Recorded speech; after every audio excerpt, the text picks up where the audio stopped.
Phone check. 1, 2. The microphone check. 1, 2, 1, 2. The microphone check. I got my headphones tuned between two different AM stations, and my briefcase is full of declassified information. Declassified. Good evening and welcome to News from Neptune for the second week of 2014. For more than 20 years, this program has been a spontaneous and unrehearsed discussion of the news of the week and its coverage by the media. First on a so-called community radio station, and when censored and locked out of there, welcomed, I'm happy to say, by the good folks at Urbana Public Television. I'm Carl Estabrook. My discussants tonight are Karen Aram and Ron Szoke. Our program's name, News from Neptune, was chosen to honor Noam Chomsky, who's been talking sense about American politics for more than twice the 20 years that we've been on the air. And I must say, Chomsky at 85 is a hive of industry. It's amazing the number of interviews, articles, discussions, talks he's given. You can find a good number of these on the web these days, and it's very good, very important stuff, and a remarkable amount of it. Chomsky has said that in the American media, quote, either repeat the same conventional doctrines everybody is saying, or else you say something true, and it will sound like it's from Neptune. Well, this is News from Neptune. Today is January 10th, a day of regime changes, accomplished or underway.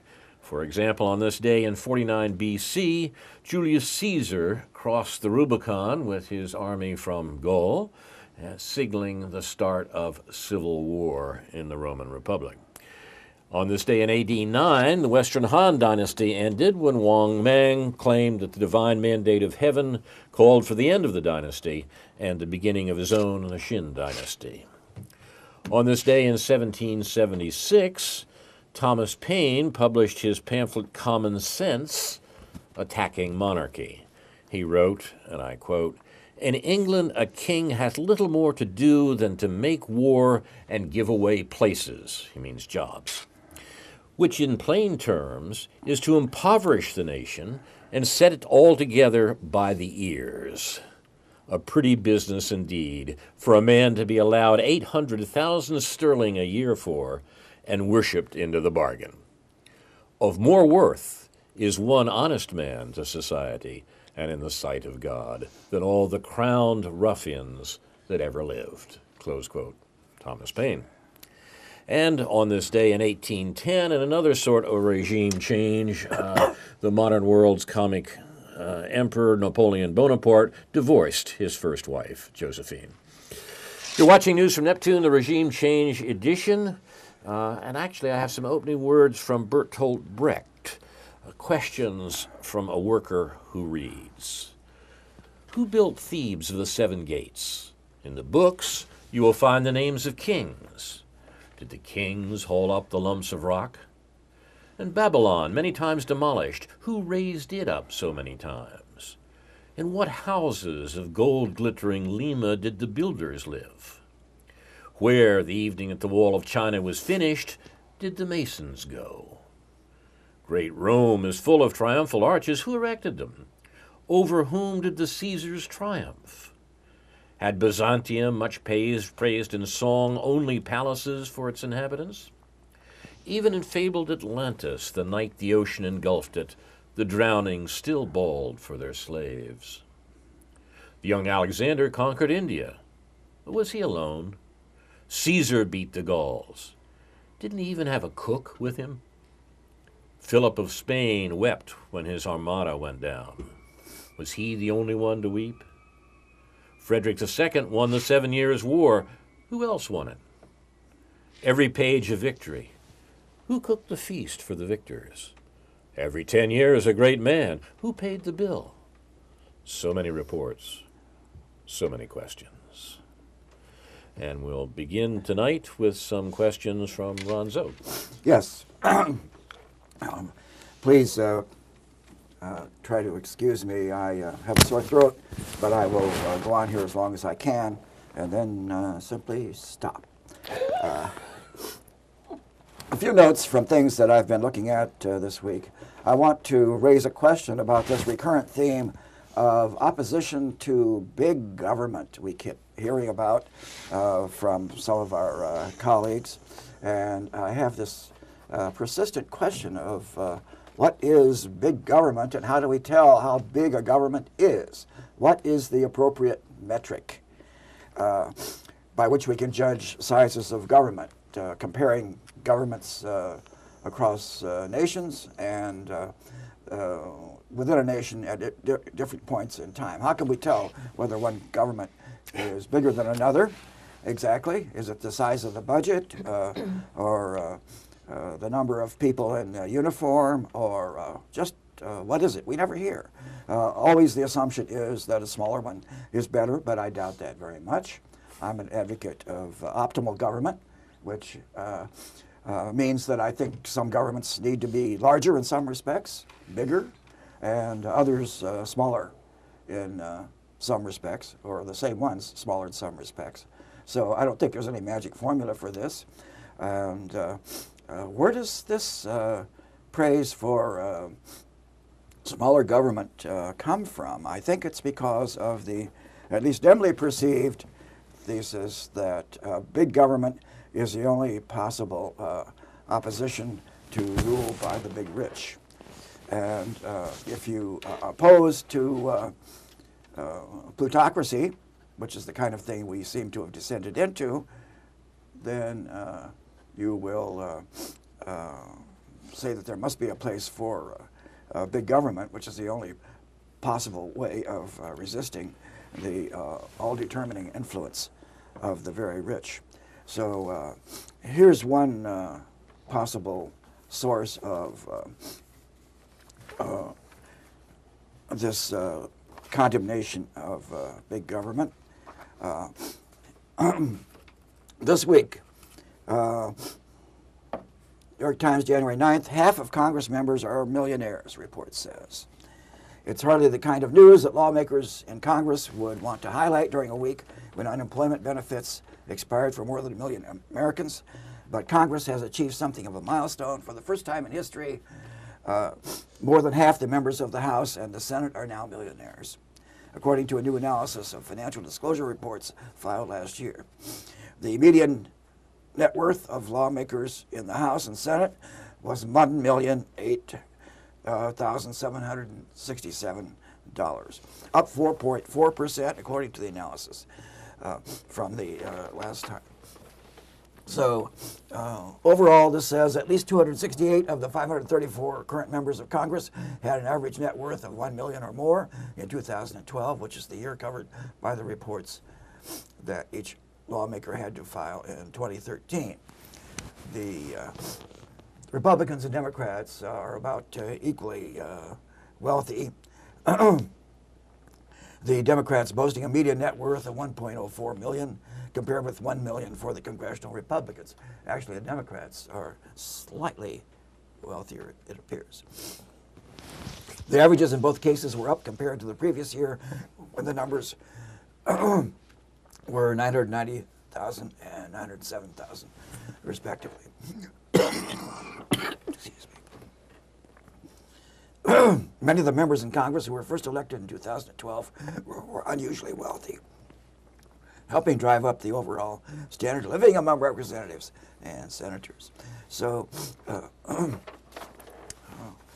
these people, one suspects, find it difficult to sympathize with people who are poor, homeless, living in poverty, and are sometimes content to just keep calling them lazy and wanting things from the government, while they seem to be getting a good deal from their government employment, which apparently has something to do with their current wealth. So another note from last month, actually, or maybe November, nation's poor at 49.7 million, higher than the official count. The number of poor people in America is 3 million higher than the official count, encompassing 1 in 6 residents due to out-of-pocket medical costs and work-related expenses, according to a revised census measure released in November. The new measure is aimed at providing a fuller picture of poverty, but does not replace the official government numbers, and so on. So, why aren't people reacting to this? I'll get back to this. But in the meantime, we have these other studies coming out showing that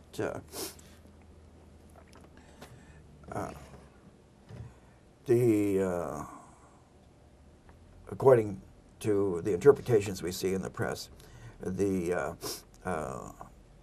effectiveness of the medical system, the OECD, Organization for European, Economic Development, the average longevity of the top 5 states. Number 1, Switzerland. You might wonder why this is true. Number 2, Italy, average age at expiration, 82.7 years. 3 is Japan, 4 is Iceland, 5 is Spain at 82.4 years. On this list, the USA is 26th, even though we spend significantly more than any other country per person in medical expenses. And yet we have people going around saying, we have the best medical system in the world. Well, we do if you're very rich and you can afford it. Right, right. But otherwise, we have the highest spending on health care in the world of all of the industrialized nations, any nations as far as I know. 36% of us are considered obese. And what's going on here? Why can't we deal with these public health problems and get a rational medical system? Well, I think the figures I previously cited about the wealth concentration in Congress may have something to do with it. Meanwhile, the listing of the 7 most corrupt countries in the world has appeared elsewhere. Number 1 and 2 are Somalia and North Korea, according to this inquiry, which are tied for first. Then going down the list, Afghanistan, Sudan, South Sudan, Libya, and Iraq. Notice that these are among the very poorest countries in the world, and ones recently liberated by the USA, it appears. So I think there are some points here worth thinking about. And next time you want to do a rant against big government people, think about the situation. Maybe we need more government. And if you don't agree, please tell us why. So I'll stop there for now. Thank you, Ron. I think you should probably go take care of some of that excellent health care provided in this United States. At least retire with a hot toddy or something. Let's treat that through. Comments, Karen? Reaction to this? Well, I'm in agreement with Ron. I mean, when they talk about big government, it's like, well, we need public employees to serve the people. And as we increase our population, especially with the increasing numbers of baby boomers who are going to be rolling over into Medicare very shortly, if not already, you're going to need to increase the staff right there. So the only thing that I would complain about big government would be big military spending of our government. We have enough weapons and useless weapons that aren't even necessary, which both of you gentlemen have reported on continuously over the years. So you want to complain about big government, let's complain about where the money is going, and that's to military spending. Yeah, well, it seems to me the principal factor in increasing the size of the government is the militarization that has occurred over the past century. More and more military action results inevitably in more and more concentration, centralization of the government, increasing size of government. But people refuse to talk about what the military has done to increase the size and concentration of government. Right. But what's inevitable also alongside this is the sheer number of people we have, which increases the complexity and density of society, and there must be more and more regulation, requirements, restrictions, controls in order to prevent people from exploiting and colliding with and killing each other. That seems to be absolutely inevitable. So they may decide what we need is zero population growth or something to prevent this, and that's an arguable thesis, it seems to me. But more people inevitably means more controls and more government restrictions. I won't touch on zero population growth at this meeting, but I would like to discuss this further at another. Yeah. Because I saw an interview with, I think the name, Alan Weissman. He has written a book, and I think it's called Countdown. And he talks about the failed policy in China, the one-child policy, and how that has really been a failure because it's been imposed upon people. But in Iran, they made it a matter of how successful it's been because they simply made it a matter of volunteerism and raised the standards of health care and education for women.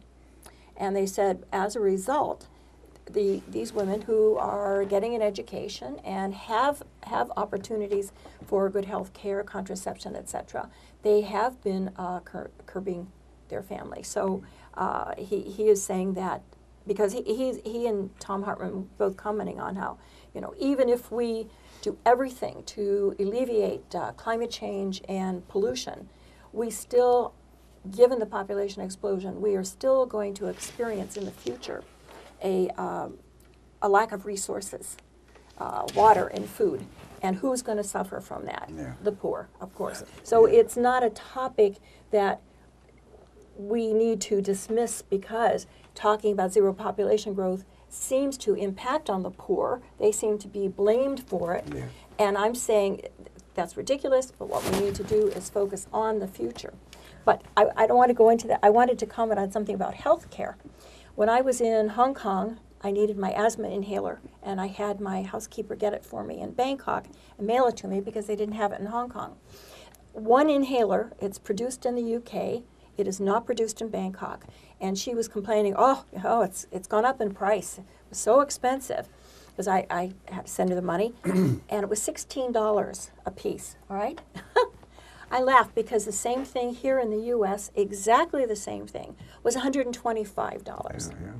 And in Bangkok, they actually have high import duty on all of the importations coming in. So most of that was, at least half of that, $16, went to pay customs fees. So I knew back then, and this was around 2000, that and I'd lived here also in 1999, when I first returned from Bangkok, that there was something seriously wrong with the cost that we pay for medical care and medications. The American people are really being ripped off on that. Yeah. You don't hear much about zero population growth. I don't even think the group exists as a group anymore. It did a generation ago. But when it did, and when its politics were part of that discussion, part of the general discussion, the late Alexander Cockburn used to point out how continuous it was with the great American tradition of eugenics. The American tradition was what was cited by the German leaders at Nuremberg when they were charged with having murderous eugenicist programs instituted under the Third Reich. They said, well, we just copied what the Americans were doing. They had pioneered this in the early part of the 20th century, which was all true. In fact, one of the classic Supreme Court cases was based upon work done, I'm embarrassed to say, by a distant cousin of mine on the family in Virginia. The name is escaping me, that led the Oliver Wendell Holmes Jr. to say 3 generations of idiots is enough. He wasn't talking about my cousin. He was talking about the family that the cousin described. What was their name? I want to say Snopes, and that's literature getting in the way. Yeah.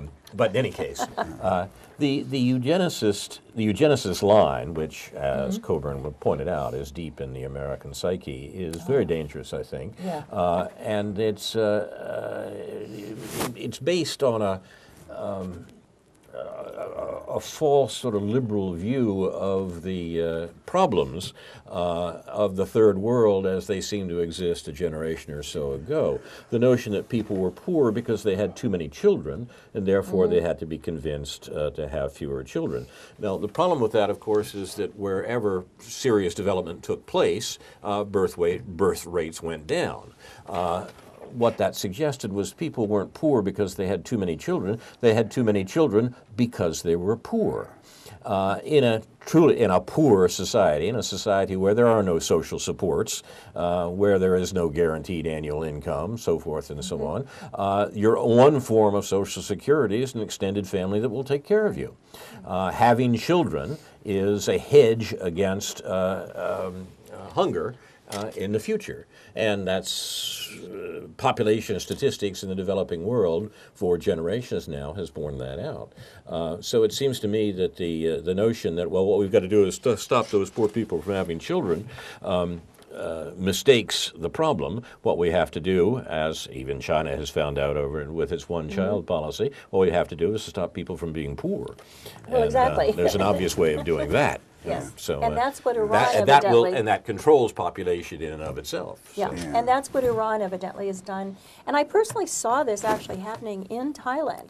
When I went there in the 70s, it was like most of the young women at that time, because they lived with the family, the Bangkok Thais of Chinese descent would marry and live with their husband's family.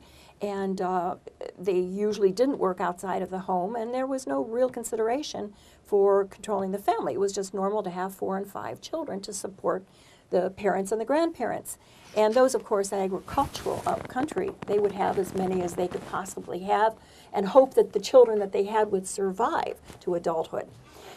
Over that period of time whereby the economy improved and they actually developed a middle class, by the time I left Bangkok in 1999, most of the young women in their 20s and 30s talked about 2 children. Because they had jobs. They had to pay nannies to take care of the children because they didn't live with their in-laws anymore. And they had homes and mortgages to pay. So with both parents working. So the idea of having more than 2 because they couldn't afford it was embedded in amongst the same this newer generation.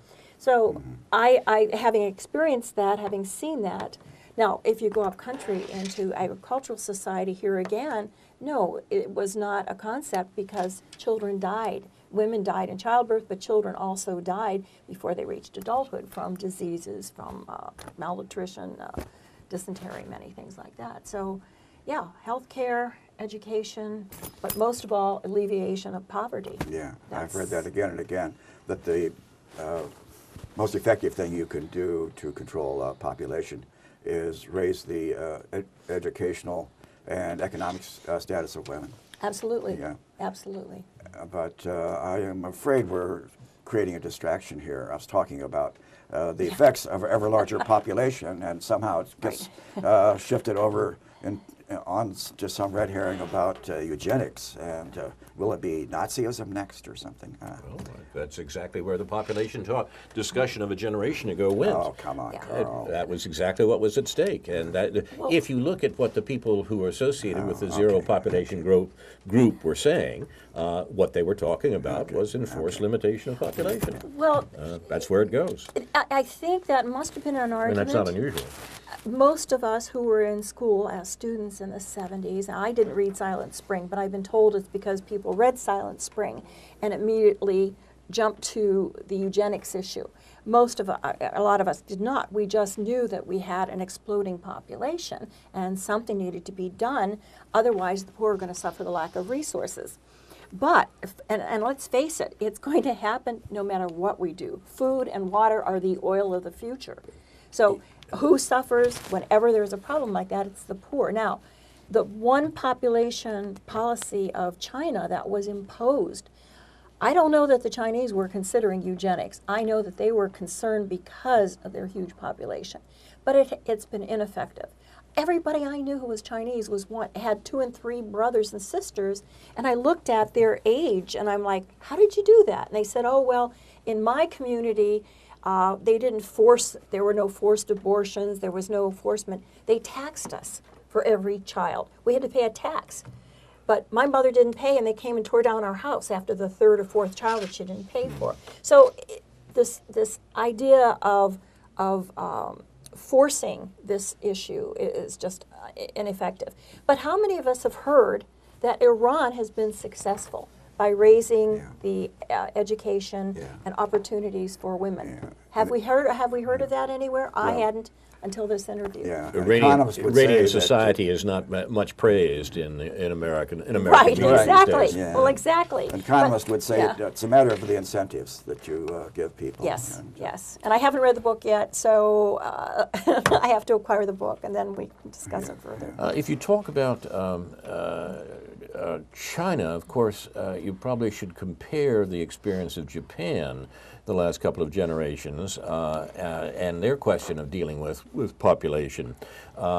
Strange things have happened there. The most notable is that if you try to look at the industrialized society and figure which one does best at longevity, where do people live longest in the industrialized world, you find the answer is Japan. Yes. And the question then becomes, why is that the case? And people look for correlates, everything from smoking to diet to radiation from Fukushima, maybe. The studies that looked into this a few years ago found that there was one major correlation in longevity in the societies which had done best in that regard, and that correlation was equality, economic equality. That is, unequal societies tend to have much worse outcomes, social outcomes, including longevity and public health and so forth, and qualities that and societies in which the Gini index, that is the number that showed how wealth was distributed in the society, was particularly low. That is, the society was more equal. Those societies had the greatest longevity. Now, Japan is a peculiar example because apparently, at least from the major study of this phenomenon, came out a few years ago, called in a British expression, the spirit level. In the spirit level, he's not talking about ghostly spirits. He's talking about the level in a balance. The carpenter's level with the bubble. Carpenter's level, precisely. Yes, that's what he's talking about. And a balanced society, an egalitarian society, and so forth, did best at longevity. And in Japan, that the person responsible for that seems to have been, of all people, General Douglas MacArthur. The argument goes that what MacArthur did when he was essentially occupying Japan militarily with the United States Army, back to see the Bertolt Brecht poem we started with, didn't he even have a cook with him? Yeah, he did. He had the entire American Army occupying Japan and reworking the society politically and economically. And not because of any particularly theoretical commitment, he established a remarkably egalitarian society in post-war Japan. Remember, the society had been largely destroyed by the war and the invasion. And in that egalitarian society, for all its control by big capital, which of course happened in all the post-World War II societies, the egalitarianism stuck to some extent, and Japan to this day still has one of the lowest Gini indexes of the industrialized world. So MacArthur established the circumstances that provided Japanese longevity in our present day. And from that, we should draw some lessons about population. And the lessons are not that we have to stop those poor people from having kids. The lessons are we have to establish an egalitarian society. And in fact, they're quite worried in Japan right now because of the fact that the population is stagnant. Yeah, well, population is not growing at all. However, they're also an ethnocentric people. And this is where I find that for those concerned, also China, and I wondered to myself, why is China suddenly so concerned that they are telling primarily people in Shanghai and some of the wealthier provinces to start having more than one child? And I've mentioned this before, but I think it's also because they're concerned. They have how many millions of young men, and they don't. The numbers of women to male is very, very low.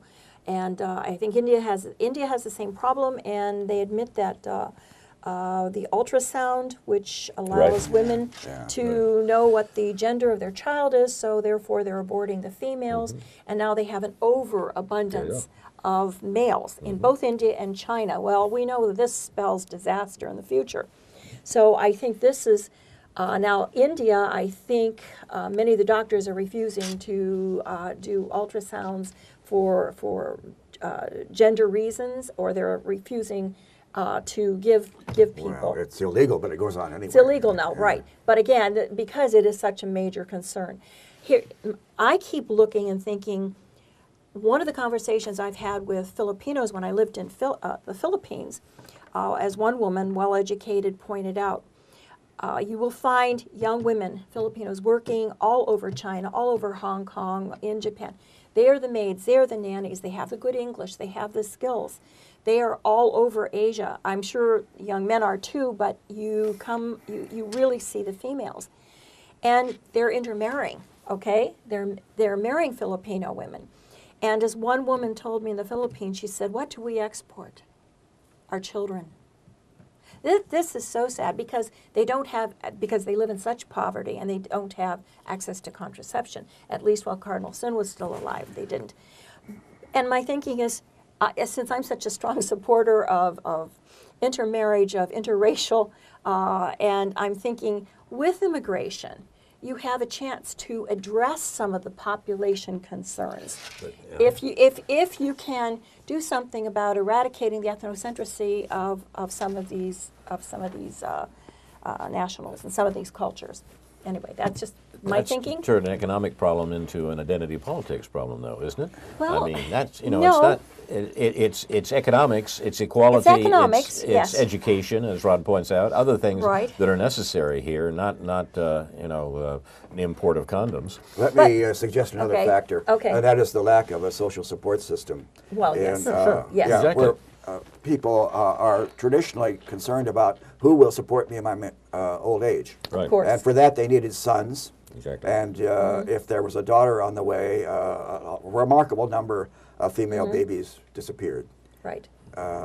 Because they weren't going to be the support of their parents yes. And I think the West is very well aware of that, having taken place in Asia, which is another interesting point because all of the young Chinese that I knew when I lived in China were very proud of having one child, a daughter.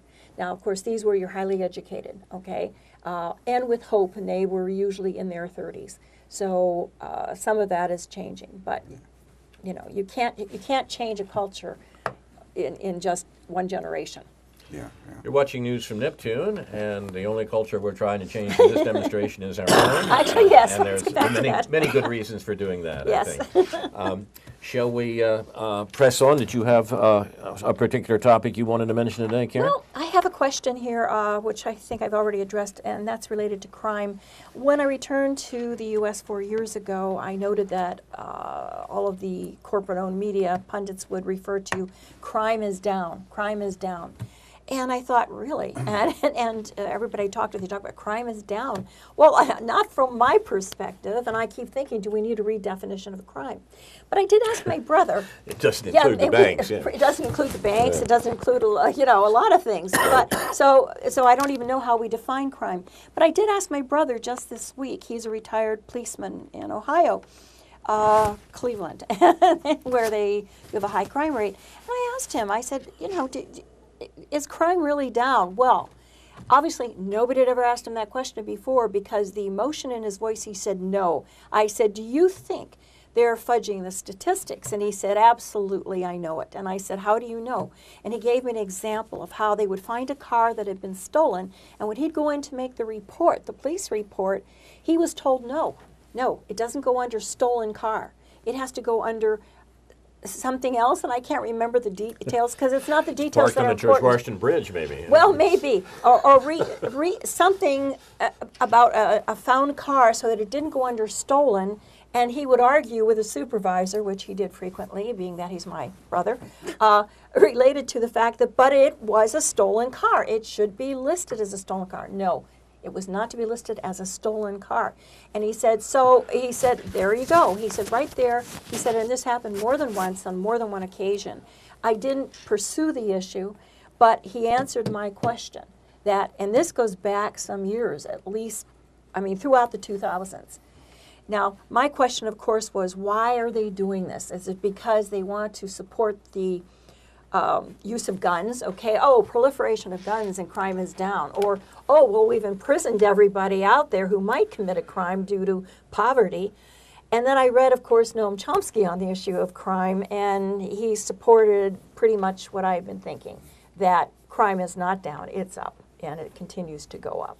Well, those are the reports we were getting, that violent crime is down. The number of homicides in Chicago and New York and so on were down rather substantially over the past year. But you don't believe that? Just because things are being reclassified somehow, or what?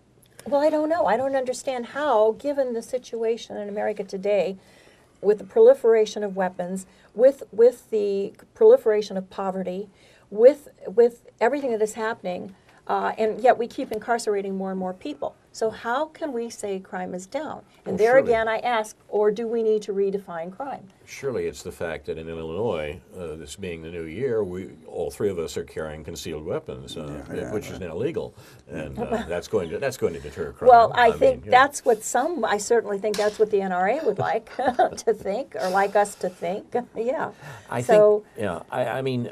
Perhaps we should put the question in the context of the sorts of things that are going on in Detroit and Baltimore and various and sundry other cities across the country. I mean, the Detroit situation is really quite astonishing, and it's amazing to me that so little is made of it because the circumstances which have reached an extreme in Detroit are paralleled in a lot of other American cities. Baltimore I mention only because just had a convention there, and all the conventioners from out of town were strictly told to travel only by the convention buses from hotel to hotel, not to walk on the streets, and not to be by oneself in the city of Baltimore. Now, this is Baltimore, which I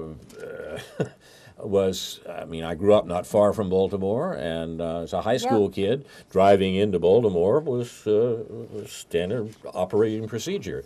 I think my first date with my wife was to the Colts were then playing in Baltimore, a Colts football game in Baltimore, which we drove to, parked, went to the game, so Now, what's happening to American cities and American police forces is, in some sense, under the radar here. We've had, in the last decade, a remarkable militarization of American police forces.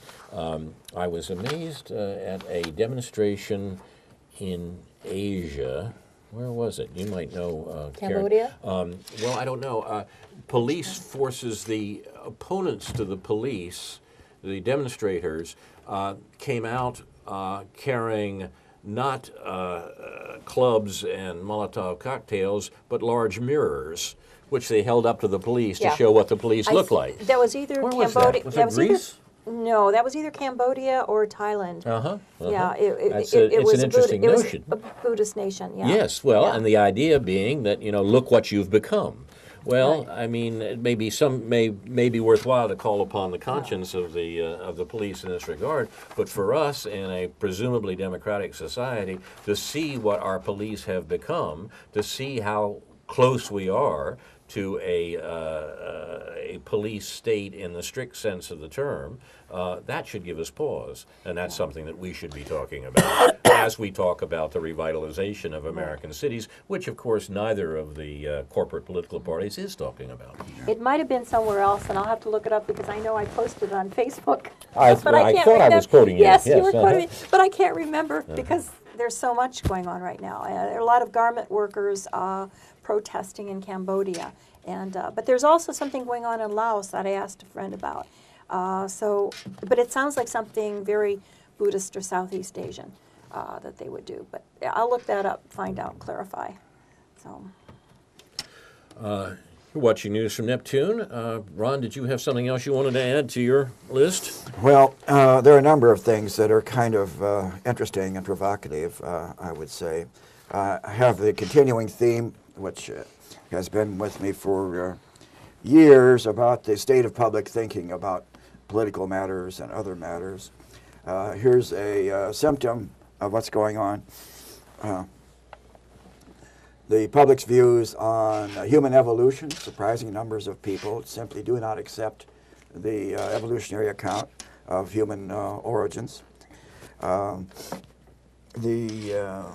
people just reject science, and they either have no idea or they seem to accept some creationist biblical view. So 1/3 of all adults think, apparently, that among those surveyed, that humans existed in present form since the beginning, whatever that was. And 60% say that humans have evolved over time. We encounter the same kind of problem concerning what's called global warming or climate change. There's an enormous outburst of claims that the current or the recent cold spell refuted the global warming claim. Yeah. John Stewart's had fun with that, hasn't Yeah, he? Yes, yeah, yes. yeah. That people are unable to distinguish between weather and climate, for example. Yeah, yeah. And Whether or not, right? yeah, yeah. And this is just amazing. Not only refusal to accept rationality and scientific conclusions, but flat-out ignorance of what's going on. There's a recent column by George Will contemplating this, headed in the local paper, Public's Ignorance puts George it, Will? yeah, at a serious disadvantage. And he tries to account for it without seeing how it applies to himself, or indeed as it applies to all of us. Yeah, well, he's an intelligent man. It was naughty of Winston Churchill to say, if he really did, that the best argument against democracy is a 5-minute conversation with the average voter. Well, there is no average voter, but anyway. Will notes there's confirmation bias, which has really plagued the history of science also. Many people use information to reinforce their pre-existing views. Committed partisans are generally the most knowledgeable voters, independents the least. That's curious itself. Many people declare that they're independent of this two-party system. They're neither Republicans nor Democrats. They're independents, and they vote for the issue and the candidate and so on. And the political science people have found again and again that people who say this, that typically wind up voting for the same party over and over again. And it's kind of a, I believe that. kind of bragging that about an independence of mind that they don't really have. But this has become a theme in a lot of discussion. What does it say about democracy or the possibility of a participatory democracy that that we are all in favor of, and the old Jeffersonian theory of a democracy of well-informed citizens who are voting on the merits of various issues and so on. And I'm really appalled at the extent to which political thinking has degenerated into discussion, has degenerated into celebrity gossip and popularity contests. And Chris Christie's popularity is Well, yeah. way down now, and But the proper place to complain, Ron, is not to the to the people at large, but to the people who have been convincing them that this counts as politics. Yeah. I mean, it's immensely propagandized society that we exist in, which the media are owned by large corporations, and they say things that make people believe stuff like that. I mean, it's as you've pointed out before, that modern advertising, modern public relations, modern propaganda is really an invention of early 20th century America, and it's been remarkably successful in its homeland, that is here.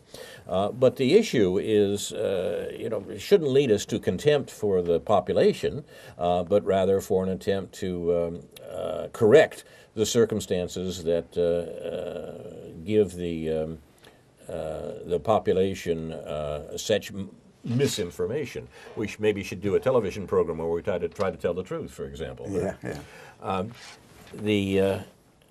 The problem is not a new one. You mentioned Jefferson. I just pulled up here this remark of Jefferson's late in his life, distinguishing between aristocrats and Democrats. He means lowercase d Democrats, Right. those who trust the people. He says the aristocrats are those who fear and distrust the people and wish to draw all powers from them into the hands of the higher classes. What better description of American politics in the early 21st century could we have? The attack on big government that you started with today being a perfect example of it. The aristocrats, said Jefferson in 1816, are those who fear and distrust the people. The Democrats, in contrast to the aristocrats, he said, identify with the people, have confidence in them, cherish and consider them as the honest and safe depository of the public interest. And Jefferson added, if not always the most wise. What you're complaining about. The aristocrats of his day were the advocates of the rising capitalist state, which Jefferson regarded with much disdain, clearly recognizing the quite obvious contradiction between democracy and capitalism. They don't support one another, they are opposed to one another. Or more accurately, what we might call really existing capitalism, that is guided and subsidized by powerful developmental states, as it was in his time and is today when the state is supposedly ours. So, I mean, the situation is serious, but I don't think the way to go about analyzing it is to condemn the popular misconceptions. It's rather the task is not to analyze the society, but to change it. Right? Well, I think we need a realistic view that there are enormous numbers of rather seriously uninformed and misinformed people out there. I don't disagree with you on that. Yeah, and the question is, what can we do about that? And I think we as pundits, educators, whatever we think we are, have a lot of work to do in that respect. Can people be disabused of all of these illusions? And I guess that's what we're trying to do here to the extent that we can. Well, and I want to suggest, too, that one of the real problems there are the people that are calling themselves progressives these days. Someone sent me a note the other day that raised questions about that word, and we devote the last few minutes of our program here often to talking about peculiarities of language. But this is a nice note on progressive. He wrote, my friend wrote, I knew something was wrong the day back in 2004 when I heard Hillary Clinton telling people she was a progressive. Then in 2007, when Barack Obama, the baby killer, started calling himself a progressive, I knew that Gene Debs had been right in 1925 when he told a convention of progressives in Chicago, this is Debs, 1925, do you know of any man or woman in this country who will confess himself or herself a reactionary? I don't. Rockefeller is a progressive. So is Morgan. So are all the rest of them progressive. And there is not a term in our vocabulary that has been more prostituted in the last few years than the term progressive. Yeah. Now, what does it mean? Absolutely nothing. Close quote. Gene Debs in 1925. Now, if we were to unpack that and look at how the word progressive has moved from the progressive era to the nadir of NADIR, the nadir of Hillary Clinton's using it in 2004 of herself, we'll know that there are several definitions of progressive that is varied in several ways, from Teddy Roosevelt's progressivism to Barack Obama's progressivism. But the important thing to see is the extent to which it's a lie. Yeah. It is a cover for for a business-run society, for rule of the rich, for a capitalist society, and as Jefferson knew, capitalism and democracy are contradictories. Well, the same thing might be said about calling oneself a Christian or anything else. Yeah. Well, I think we might talk about what that means. Sure, that's the point is we have to unpack it and say what it means, right? Yeah. But to be a progressive, I don't know what it means anymore, making an advance in the direction of something you consider progress. And well, that can be in some direction or in its opposite, and you would just never know. It's in the eye of the beholder. But isn't that Ron saying that liberal comes from the Latin for free, and therefore a liberal means someone who believes in freeing something? Isn't it important to specify what it is that's being freed? Isn't it progressive, if you're going to speak of oneself as a progressive, what it is one is progressing towards? And the problem is calling things by their right names, eh? Well, I don't think that things have any metaphysical right names, but well, that's anyway. a philosophic point, which I'd be happy to take up with you. Yeah. But still, it is a matter of saying what we mean and not lying. Yeah. And we had an interesting example. Who's we? I mean, these things have popular. You and me, the people we're talking to about politics. And if you say that you're progressive, that will mean something, maybe not much, to a whole lot of people. But I agree that. Well, why did Hillary Clinton call herself a progressive? Because she thought people wanted her to, right? She thought people would vote her for. Yeah. We had a wonderful example. Yeah. She wants the image of being a progressive person. We had a wonderful example this week from Robert Gates' new book. Gates was the apparatchik for American imperialism who ended up as Defense Secretary, War Secretary for Obama after having been the same for George Bush. He's published a long, self-justifying book this week that is being quoted in many places. I thought one of the most interesting quotes was picked up in various ways by a number of the reviewers. I'm quoting here now those reviews. In his new book, former Defense Secretary Robert Gates says both President Obama and Hillary Clinton have admitted to varying degrees that they opposed the 2007 surge. Mm-hmm. Now, we have to talk about what that is and what that meant, but it basically meant killing more people in Iran, in Iraq, and more eventually in Afghanistan when Obama put his own surge in place. So surge was American language for killing Middle Easterners. Now, what Gates is saying here is that Clinton and Obama admitted that they opposed the 2007 surge in Iraq because they faced each other in the 2008 presidential primary. Gates wrote, quote, Hillary told the president that her opposition to the 2007 surge in Iraq had been political because she was facing him in the Iowa primary. The president conceded vaguely that opposition to the Iraq surge on his part had been political. To hear the two of them making these admissions and in front of me, writes Gates, was as surprising as it was dismaying. Now look at the use of the word political there. That's the important point. That's what we have to say. So you're equating it with lying? I'm equating it with lying. Political means saying to the public what the public wants to hear and not intending to follow up on that. Clinton and Obama both said that they were against more war in the Middle East because they knew the public was against more war in the Middle East, and therefore they said they were having the clear intention, as Obama showed in office, of vastly expanding the war in the Middle East. Now, look, the point here is our language is so manipulated at this point that to call something political in that way somehow takes the edge off of it. It doesn't say what in fact they were doing. They were lying, as you quite rightly say.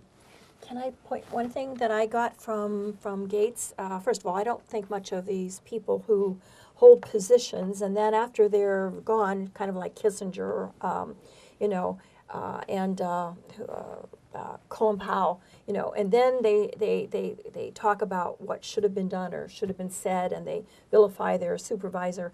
But basically, I got the impression, yeah, it's like, you know, well, why didn't you, you know, because you have people who did actually resign when they didn't support a policy. And to me, if a policy is so harmful and you don't support it, then you resign. You don't carry out and stay on because you want to keep being employed, even though you're earning enough to live the rest of your life without being employed. Would you say the same thing, Karen, about someone who was in the German government in the early 1940s? Well, they might have been shot, so if they No, resigned, but I mean after the war, if they wrote their memoirs after the war. if I for mean, historical reasons they had something to point out other than just to vilify their supervisor. You think it was wrong for them to vilify no, their supervisor? No. If that's their goal, to vilify their supervisor and to paint history so that it portrays them in a positive light, to make up for, I guess that's, if it is historical fact, then we get a lot out of it and it's worthwhile.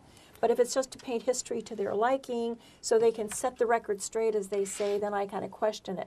But what I was going to point out was that what I got from some of the pundits discussing Gates was that he claimed that Obama, and I'm referring to the second surge, okay, the surge in Afghanistan, that Obama was so opposed to being in Afghanistan that he did not support it very well. He was opposed to it, and because he just wanted out of Afghanistan.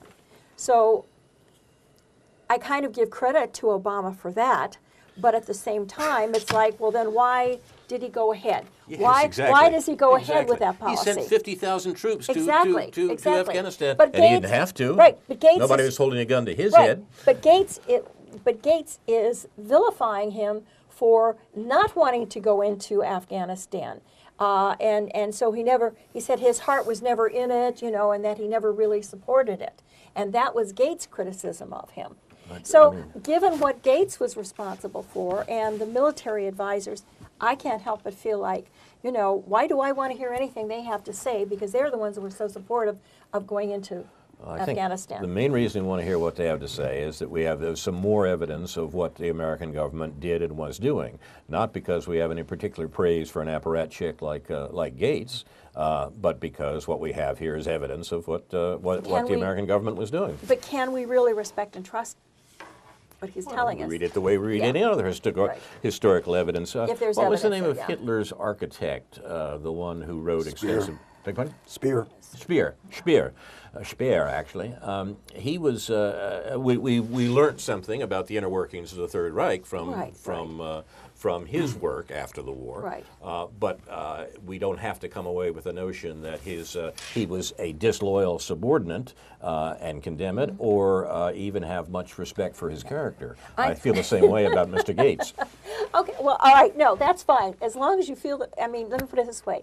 Until we probably none of us have read what Gates has written, so it stands to be determined. I just know what we've read is what's been quoted in the reviews, right? That have appeared And this until last we week. actually, yes, exactly. And from what I can see, I'm not sure that it. Yeah. Anyway, let's wait till we've actually read it, I guess, and then we can criticize him or not. Oh, that's so inhibiting. Yeah. Well, I guess no. I'm just saying. If you you're know, required to actually know something about what you're talking yeah. about. So, I mean, Such as the use of the word political. Yeah, I mean, I Yes. might read it and I might completely agree with you. And I'm not opposed to being, don't misunderstand, being disloyal to one supervisor because of, but I would have respected Speer more if he hadn't been the architect of Hitler's policies. So yeah, but yes, we need the Would information. you say the same about Edward Snowden? Edward Snowden's a different situation. I see. Totally different situation. And He's quite put an admiral- himself. quite an admiral man, He's it a seems to hero. me, yes. To be compared to the young people in 1971 who stole the documents that. Media, Pennsylvania. Yes, Media, Media, yeah, Pennsylvania, which I was hoping we would have more time to talk about, but we can leave that to another. Next week, perhaps. You've been watching News from Neptune for the second week of 2014. It's the regime change edition, a consummation devoutly to be wished. If our program interested you, you might want to look for similar programs here on Urbana Public Television, now not only on cable, but streaming online at urbanapublictelevision.org. I'm Carl Estabrook. My discussants tonight on News from Neptune have been Karen Aram and Ron Szoke. I can be reached at carl@newsfromneptune.com and see our Facebook page. I'm happy to receive your comments. Our thanks to UPTV, especially Jake, Jason, and Caleb. Inshallah, we'll be back next week with a new edition of News from Neptune to remind you, in the words of Edward de Vere, what's past is prologue, what to come in yours and my discharge. In the meantime, confusion to our enemies, and a good night to you.